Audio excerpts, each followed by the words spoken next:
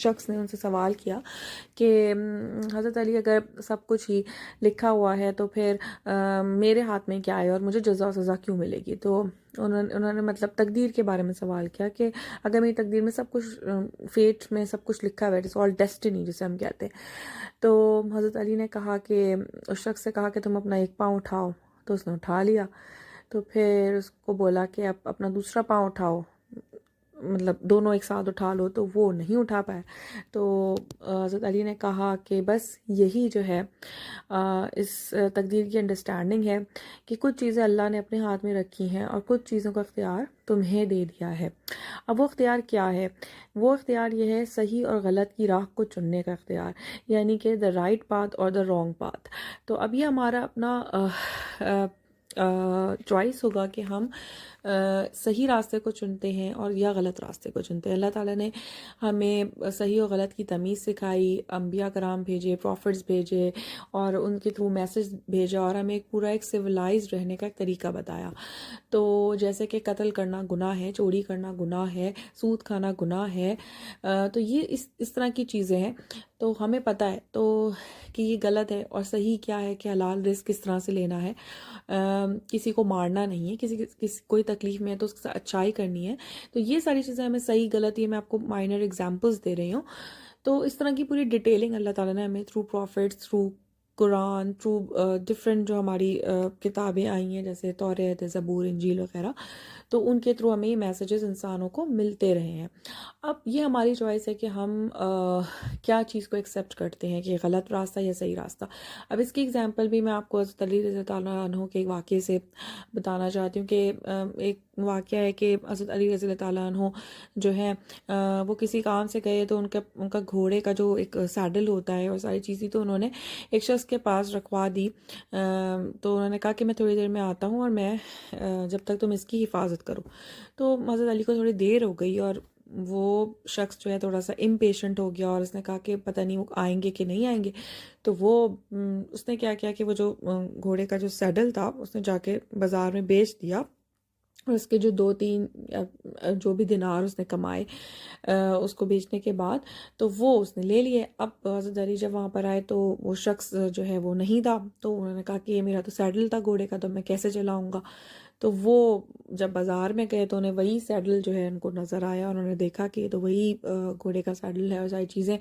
تو وہ سمجھ گئے کہ اس شخص نے جو ہے جلد بازی کی اور وہ بازار میں اس کو بیچ کے چلا گیا. تو حضرت علی رضی اللہ عنہ نے کہا دل میں کہا کہ اگر وہ شخص جو ہے وہ انتظار کر لیتا تو میں نے بھی یہ سوچا تھا کہ میں اس کو وہ 4 دینار جو اس نے کمائے اس کو امانت میں خیانت کر کے وہ میں اس کو دیتا, لیکن اس نے جلد بازی کی اور اس نے ویٹ نہیں کیا میرا. ٹھیک ہے, تو the point is کہ اس کی قسمت میں 4 دینار تھے, لیکن اب یہ اس کی چوائس تھی کہ اس نے جو ہے جلد بازی کی اور اس نے غلط راستے سے وہ پیسے کما لیے, نہ کہ وہ ویٹ کرتا تو حضرت علی اس کو ہی 4 دینار دے دیتے. تو that is what I'm trying to say کہ یہ چیز جو ہوتی ہے ہماری ڈیسٹنی, یعنی کہ اگر ہمیں 4 دینار کمانے یا ہمیں 4,000 یورو کمانے یا ہمیں $4,000 کمانے تو وہ ہماری قسمت میں لکھ دیے گئے ہیں. اب یہ ہماری چوائس ہے کہ ہم اس کو ایمانداری کے ساتھ کماتے ہیں یا پھر ہم بے ایمانی کے ساتھ کماتے ہیں. تو that is what I am trying to explain you from this جو میں نے آپ کو ایک واقعہ نریٹ کیا. تو اس طرح سے اب ہم تقدیر کے بارے میں جیسے بات کر رہے ہیں تو آپ کو شاید مختلف تفسیروں میں اور قرآن کی تفسیروں میں جو بڑے بڑے علماء اسکالرز نے کی ہے, تو اگر آپ ان کو پڑھتے ہیں اور اس کو سمجھتے ہیں تو آپ کو اندازہ ہوگا کہ جب بچہ جو ہے ماں کی پیٹ میں ہوتا ہے when it's the 4th month تو اس ٹائم جو ہوتا ہے جب اس کے 4 ماہ ہو جاتے ہیں تو 4تھے ماہ جو ہے وہ اللہ تعالیٰ کے اذن سے جو ہے فرشتہ اس کے اندر روح پھونکتا ہے اور پھر اس کے اوپر سٹیمپ لگاتا ہے اس کے زندگی کی, کہ اس کی موت کی, کہ اس کس ڈیٹ کو آئے گی, اور اس کا رزق کہ وہ کتنا رزق لے کر آیا ہے اور وہ کس طرح کمائے گا. اور اگر وہ اس بات کی بھی سٹیمپ لگائی جاتی ہے کہ وہ ایک نیک گھرانے میں پیدا ہوا ہے اور اس کی زندگی جو ہے وہ اس کار خیر میں گزرے گی کہ وہ اس کو جنت حاصل ہو جائے,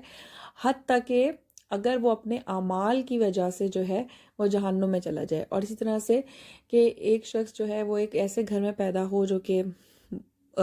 بری جگہ ہو، لیکن اللہ تعالیٰ نے اس کی قسمت میں تو یہ لکھا، لیکن اللہ تعالیٰ نے لکھا کہ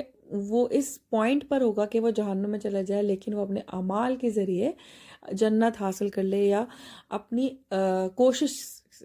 اور جدوجہد سے جو ہے اپنی تقدیر کو بدل دے. تو that is what I am trying to سے کہ جب روح پھونکی جاتی ہے تو فرشتے نے بھی مطلب یہ کویشچن ادا سے کیا کہ اللہ تعالیٰ اگر اس شخص کی قسمت میں لکھا ہوا ہے کہ یہ جنت میں چلا جائے گا یا یہ جہنم میں چلا جائے گا، تو پھر جزا سزا کا کیا وہ ہوا، کیونکہ یہ تو اس کی فیٹ میں لکھ دیا گیا. تو اللہ تعالیٰ نے کہا کہ ہاں میں نے اس کی فیٹ میں لکھا ہے کہ یہ جنت میں چلا جائے، لیکن یہ اپنے اعمالوں کے تھرو جو ہے کچھ ایسے اعمال کرے جس کی وجہ سے یہ جنت لکھی ہوئی کو جہنم میں تبدیل کر دے. یا کوئی شخص ایسا ہو جو بالکل جہنم کے مطلب اس کی فیٹ میں تھا، لیکن وہ اپنے اعمال اتنے زیادہ اچھے کرے کہ اللہ تعالیٰ اس کو جنت میں داخل کر دے. یا فار ایگزامپل میں آپ کو اس طرح بتاؤں کہ کوئی شخص مسلمان گھرانے میں پیدا ہو تو آف کورس وہ کلمہ گو ہو، اور ظاہری بات ہے وہ مسلم ماں باپ کے انڈر جو ہے وہ تعلیم حاصل کرے اور اس کو ایک مسلم انوائرمنٹ ملے. جیسے کہ ہم پریویلیجڈ ہیں کہ ہم مسلمس ہیں اور مسلمان گھرانے میں پیدا ہوئے، تو ہمیں جو ہے اس بات کا ایک پریویلیج حاصل ہے. تو اگر ہم یہ سمجھیں کہ ہماری تقدیر میں تھا کہ ہم ایک مسلم گھرانے میں پیدا ہوئے، اور ایز اے مسلم ہمیں ایک ہماری انہیریٹنس آف جنہ اللہ تعالیٰ نے ہماری فیٹ میں لکھی ہے کہ ہر مسلمان جو ہے وہ جنت میں جائے گا، لیکن اگر اس کے اعمال اس قابل ہوئے، اب اس اعمال کی کوشش ہمیں کرنی ہے. لیکن اگر ہم مسلمان گھر میں پیدا ہوئے لیکن ہم نے اپنے آپ کو شراب، جوئے اور دوسرے قسم کے غلط کام جو کہ اللہ تعالیٰ کو ناپسند ہیں، نازیبا کچھ چیزیں ہیں جو ہم سب کو پتہ ہیں، جو سود کھانا ہے، حرام حلال کی تمیز نہیں رکھنا، تو یہ سب چیزوں میں اگر ہم پڑ جائیں تو ہم اپنی قسمت سے تو ایک اچھے گھر میں پیدا ہوئے، لیکن ہم نے اپنے اعمالوں کو غلط کر لیا اور اس کی وجہ سے ہمیں جہنم میں جانا پڑ گیا. ہم نے کسی کا قتل کر دیا، کسی کا غبن کر لیا، کسی کا حق مار لیا، یا کوئی ایسا غلط کام کیا جس کی وجہ سے اللہ کی سخت ناراضگی حاصل کر لی، یا پھر ہم اپنے دین سے ہی پھر گئے اور ہم بھول گئے کہ ہمارا رب کون ہے، اور ہم مسلمان گھر میں پیدا ہونے کے باوجود بھی غیر مسلموں کی طرح بیہیو کرنے لگتے ہیں. تو یہ جو ہے یہ ہماری قسمت میں نہیں تھا، یہ ہماری تقدیر میں تھا کہ ہم مسلم ہی پیدا ہوں گے، لیکن ہم نے اپنی کہتے ہیں نا، اللہ تعالیٰ کہتا ہے میں تمہاری جانوں پہ ظلم نہیں کرتا، لا الہ الا انت سبحانک انی کنت من الظالمین. کہ اللہ تعالیٰ جو ہے تم اپنی جانوں پہ خود ظلم کرتے ہو، اور اللہ تعالیٰ لا الہ الا انت سبحانک، اللہ ایک ہے اور وہ تمام تعریفوں کے قابل ہے، لیکن تم نے ہی اپنی جانوں پہ ظلم کیا. تو ہم اپنی جان پہ خود ظلم کرتے ہیں جب ہم مسلمان گھر میں پیدا ہو کر بھی کچھ ایسے انیکٹمنٹس کرتے ہیں جس کی وجہ سے ہم دوزخیوں میں شامل ہو جائیں. اور اسی طریقے سے کوئی شخص ایک ایسے گھر میں پیدا ہو جہاں پہ اس کا باپ شرابی ہو، جواری ہو، اس کی ماں خراب ہو، لیکن وہ بڑا ہو کے ایک سینسیبل ہیومن بینگ بنے اور وہ اللہ تعالیٰ کے قریب ہو جائے، اور وہ اللہ تعالیٰ although کہ وہ اللہ تعالیٰ کو نہیں مانتا ہو، لیکن وہ اپنی دانش مندی سے، اپنی عقل اور فہم کو استعمال کر کے اللہ تعالیٰ کو فائنڈ کرے اور وہ مسلم ہو جائے اور کنورٹ ہو جائے، اور اپنے زندگی کو جو ہے وہ ایک پراپر طریقے سے گزارے جیسا کہ گزارنے کا اللہ تعالیٰ نے حکم دیا ہے. تو اس کی تقدیر میں تو یہ لکھا تھا کہ وہ ایک ایسے گھرانے میں پیدا ہوا جہاں پہ مطلب سب کچھ غلط ہو رہا تھا، جہاں پہ ایک تعلیم نہیں تھی، جہاں پہ ماں باپ جو ہیں وہ بالکل ایک شرابی جواری تھے اور سب کچھ غلط تھا، لیکن وہ اس غلط معاشرے میں رہنے کے باوجود بھی اس نے اس کا رنگ نہیں پکڑا، اس نے اپنی جدوجہد سے جو ہے وہ جہنم کے بجائے جنت حاصل کر لی. So this is what I am trying to explain. اور دوسرا اگر آپ سمجھیں، اس میں بہت امپورٹنٹ بات ہے کہ جب بچہ ماں کے پیٹ میں ہوتا ہے تو جب 4th منتھ میں روح ڈالی جاتی ہے، تو آپ یہ دیکھیں کہ اس وقت وہ بچہ اس دنیا میں آیا بھی نہیں ہے، لیکن اس کی زندگی، اس کی موت کس وقت ہوگی، اس کا رزق، یہ سب کچھ، زندگی، موت، رزق اور اس کا جنتی یا جہنمی ہونا، یہ سب کچھ تو ہے اور لکھ دیا جاتا ہے. ٹھیک ہے، تو آپ یہ دیکھیں کہ انسان اس دنیا میں بھی نہیں آیا اور یہ سب چیزیں لکھ دی گئیں. تو ہم آئی ڈونٹ نو، اس میں سب سے امپورٹنٹ بات یہ ہے کہ جو رسک ہے، جس کی آج میں سمجھتی ہوں کہ ہر کوئی جو ہے اس دنیا میں سب سے زیادہ اگر کوئی پاگل ہوا ہے تو وہ مسلمان ہو یا نان مسلم، it's not something, it's a basic human nature جو میں نے دیکھی ہے کہ ہم سب اس ریس میں کہ بس ہم زیادہ سے زیادہ پیسہ کمائیں، بس ہم کسی طرح سے فائنینشلی ہم جو ہے اتنے اسٹیبل ہو جائیں، اور ہم اپنے اسٹیٹس اور اسٹینڈرڈس کو high and high and high کرتے جاتے ہیں، اور ہم ایک پوائنٹ پہ پہنچتے ہیں لیکن ہم اس سے سیٹسفائڈ نہیں ہوتے، پھر ہم اس سے اوپر جانا چاہتے ہیں، پھر ہم اس سے اوپر جانا چاہتے ہیں، لیکن ہماری یہ ریس جو ایک دنیا کی ایک مٹیریلزم کی ریس ہے وہ ختم نہیں ہوتی. جبکہ میں نے بہت سارے ایسے لوگوں کو بھی دیکھا ہے کہ وہ اپنے رزق کمانے کے لیے جو ہے غلط کام کرتے ہیں، برائب لیتے ہیں، رشوت کھاتے ہیں، ریفرنسز یوز کرتے ہیں، لوگوں کے ناحق جو ان کی جائز سیٹ ہے اس کو جو ہے مس یوز کرتے ہیں، بڑا کچھ. اینڈ ایون میں نے دیکھا ہے کہ ناجائز سفارشیں لیتے ہیں، اور وہ سمجھتے ہیں کہ، اور اگر وہ کسی پوسٹ پہ بیٹھے ہیں تو وہ اتنی زیادہ غلامی اور جی حضوری کرتے ہیں، اتنی زیادہ اپنے باسز کی چمچہ گیری کرتے ہیں. ان کو لگتا ہے کہ اگر ہم نے ان کی چمچہ گیری نہیں کی، ہم نے غلامی نہیں کی تو ہمیں جاب سے نکال دیا جائے گا، یا یہ ہو جائے گا یا وہ ہو جائے گا. لیکن میں سمجھتی ہوں رزق تو من اللہ ہے. تو مجھے نہیں لگتا کہ آپ کو جب آپ اب کوئی بھی انسان جو ہے اپنا رزق کمانے کے لیے نکلتا ہے، اس کو یہ سمجھنا چاہیے کہ یار میں اپنا رزق حلال کرنے جا رہا ہوں، میرا رزق من اللہ ہے جو میرے اللہ نے میرے لیے لکھ دیا ہے، اور دنیا کی کوئی طاقت مجھ سے وہ میرا رزق لے نہیں سکتی، اور دنیا کی کوئی طاقت مجھے میرا رزق دے نہیں سکتی جب تک کہ اللہ نہ چاہے. تو میں یہ سمجھتی ہوں کہ کوئی بھی اچھائی یا برائی جو ہماری زندگی میں ہوتی ہے، کوئی بھی دنیا کی کوئی طاقت آپ کو تکلیف پہنچا نہیں سکتی جب تک کہ اللہ تعالیٰ کا اس میں حکم نہ ہو. اور اس میں بھی، اس تکلیف میں بھی بھلائی ہوتی ہے، اس کے بارے میں اپنی نیکسٹ ویڈیو میں ڈسکس کروں گی. اور جو بھی کچھ اچھائی میری زندگی میں ہوتی ہے وہ کوئی مجھے دے نہیں سکتا جب تک کہ اللہ چاہے. تو ہر چیز من اللہ ہے. تو اگر ہم یہ کانسیپٹ اپنے مائنڈ میں بنا لیں تو ہمیں کبھی کسی کے آگے جھکنا نہیں پڑے گا، ہمیں کسی کی غلامی نہیں کرنی پڑے گی، کسی کی چاپلوسی نہیں کرنی پڑے گی. اور مجھے بڑا ایک باس کلچر جو ہمارے ایک لائف سٹائل میں آ گیا ہے، میں سمجھتی ہوں ہمیں اس چیز کو توڑنا چاہیے. میں یہ نہیں کہہ رہی کہ آپ بدتمیزی کریں یا ان کے ساتھ برا ایٹیٹیوڈ کریں اپنے سینئرز کے ساتھ، بٹ میں یہ سمجھتی ہوں کہ جب آپ اس بات کو سمجھنے کی کوشش کریں کہ یار ڈونٹ تھنک کہ یہ رزق کسی انسان کی وجہ سے آپ کو مل رہا ہے یا کسی نے آپ کو نوکری پہ رکھا ہے، نہیں، یہ رزق من اللہ ہے اور اللہ نے ذریعہ بنایا اس شخص کو. تو اس کے بارے میں ہم بات کریں گے، اور میری because it's a big topic, تو ہم اپنی نیکسٹ ویڈیو میں اس کو کنٹینیو کریں گے. And please see the next part of this topic destiny decree. We will continue from there. Okay, thank you.